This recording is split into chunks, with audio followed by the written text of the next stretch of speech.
March 8th. They're going to use me. I'm so excited I can hardly write. Dr. Niemeyer and Dr. Strauss had an argument about it at first.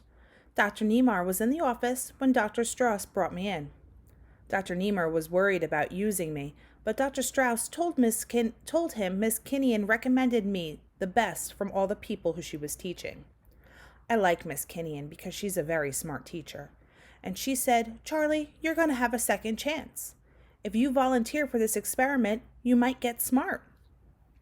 They don't know if it will be permanent, but there's a chance." That's why I said, okay, even when I was scared, because she said it was an operation. She said, "Don't be scared, Charlie. You've done so much with so little. I think you deserve it most of all." So I got scared when Dr. Niemeyer and Dr. Strauss argued about it. Dr. Strauss said I have something that was very good. He said I have good motivation. I never even knew I had that. I felt proud when he said it, that not everybody with an IQ of 68 had that thing. I don't know what it is or where I got it, but he said Algernon had it too. Algernon's motivation is the cheese they put in his box. But it can't be that because I didn't eat any cheese this week. Then he told Dr. Niemeyer something I didn't understand. So while they were talking, I wrote down some of the words.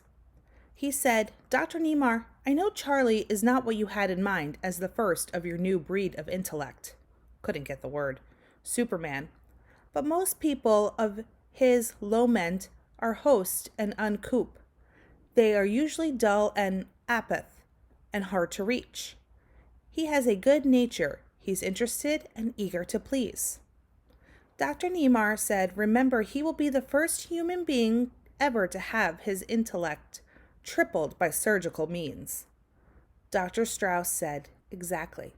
Look how well he's learned to read and write for his low mental age. It's as great as an achieve as you and I learning Einstein's theory of relativity without help. That shows the intense motivation. It's completely apparent a tremendous achieve. I say we use Charlie." I didn't get all the words. They were talking so fast, but it sounded like Dr. Strauss was on my side and like the other one wasn't. Then Dr. Niemeyer nodded and said, "All right, maybe you're right. We will use Charlie." When he said that, I got so excited. I jumped up and shook his hand for being so good to me. I told him, "Thank you, Doc. You won't be sorry for giving me a second chance." And I mean it like I told him. After the operation, I'm going to try to be smart. I'm going to try awful hard. Let's go back and take a look at this excerpt from the story.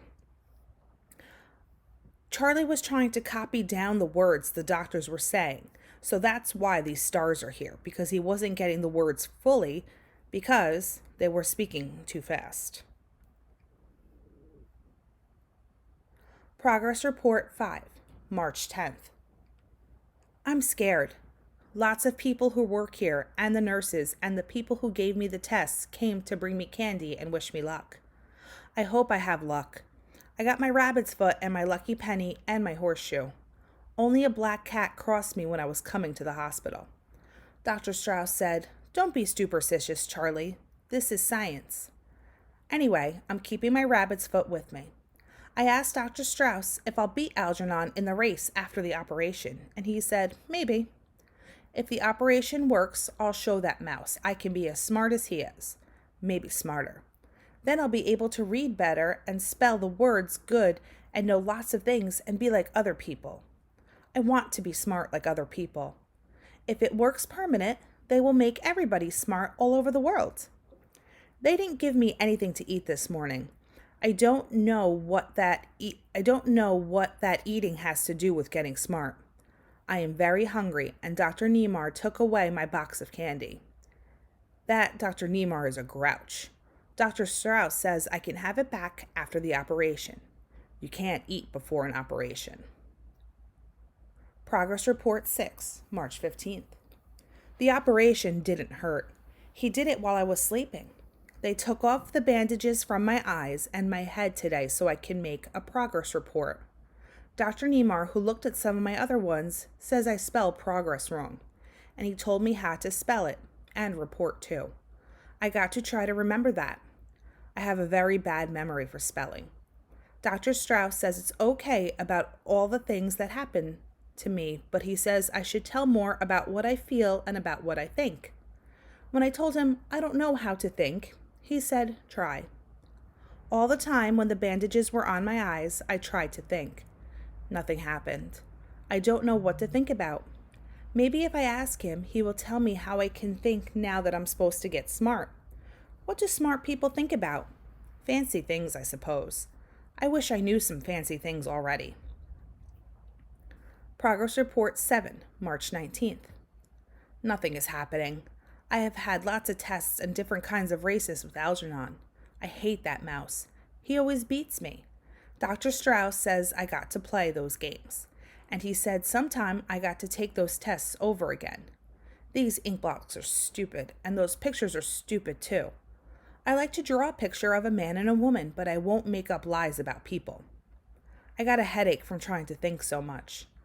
I thought Dr. Strauss was my friend, but he don't help me. He don't tell me what to think or when I'll get smart.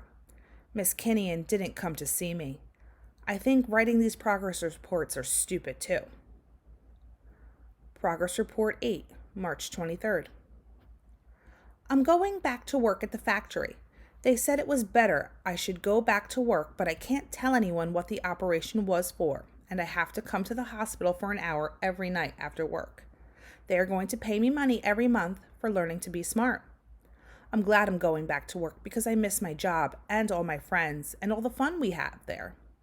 Dr. Strauss says I should keep writing things down, but I don't have to do it every day when I think of something or something special happens. He says, don't get discouraged because it takes time and it happens slow. He says it took a long time with Algernon before he got 3 times smarter than he was before. That's why Algernon beats me all the time, because he had that operation too. That makes me feel better. I could probably do that amazed faster than a regular mouse. Maybe someday I'll beat Algernon, but that would be something. So far, Algernon looks like he might be smart permanent. March 25th. I don't have to write progress report on top anymore, just when I hand it in once a week for Dr. Nemar to read. I just have to put the date on. That saves time. We had a lot of fun at the factory today. Joe Carp said, "Hey, look where Charlie had his operation. What did they do?" Charlie put some brains in? I was going to tell him, but I remembered Dr. Strauss said no. Then Frank Riley said, "What did you do, Charlie? Forget your key and open your door the hard way?" That made me laugh. They're really my friends, and they like me. Sometimes somebody will say, "Hey, look at Joe or Frank or George. He really pulled a Charlie Gordon." I don't know why they say that, but they always make me laugh. This morning, Amos Borg, who is the foreman at Donegan's, used my name when he shouted at Ernie, the office boy. Ernie lost a package. He said, "Ernie, for God's sake, are you trying to be a Charlie Gordon?" I don't understand why he said that. I never lost any packages. March 28th. Dr. Strauss came to my room tonight to see why I didn't come in like I was supposed to. I told him I don't like to race with Algernon anymore. He said I don't have to for a while, but I should come in. He had a present for me, only it wasn't a present just for being lend. I thought it was a little television, but it wasn't. He said I got to turn it on when I go to sleep. I said, "You're kidding. Why should I turn it on when I'm going to sleep? Who ever heard of a thing like that?" But he said if I want to get smart, I got to do what he says. I told him I don't think I was going to get smart, and he put his hand on my shoulder and said, "Charlie, you don't know it yet, but you're getting smarter all the time. You won't notice for a while." I think he was just being nice to make me feel good because I didn't look any smarter. Oh yes, I almost forgot. I asked him when I can go back to the class at Miss Kinnian's school. He said I won't go there. He said that soon Miss Kinnian will come to the hospital to start and teach me special. I was mad at her for not coming to see me when I got the operation, but I like her, so maybe we will be friends again. March 29th. That crazy TV kept me up all night. How can I sleep with something yelling crazy things all night in my ears? And the nutty pictures? Wow. I don't know what it says when I'm up, so how am I going to know when I'm sleeping? Dr. Strauss says it's okay. He says my brains are learning when I sleep, and that will help me when Miss Kinnian starts my lessons in the hospital. Only I found out it isn't a hospital, it's a laboratory. I think it's all crazy. If you can get smart when you're sleeping, why do people go to school? That thing I don't think will work. I used to watch The Late Show and The Late Late Show on TV all the time, and it never made me smart. Maybe you will have to sleep while you watch it.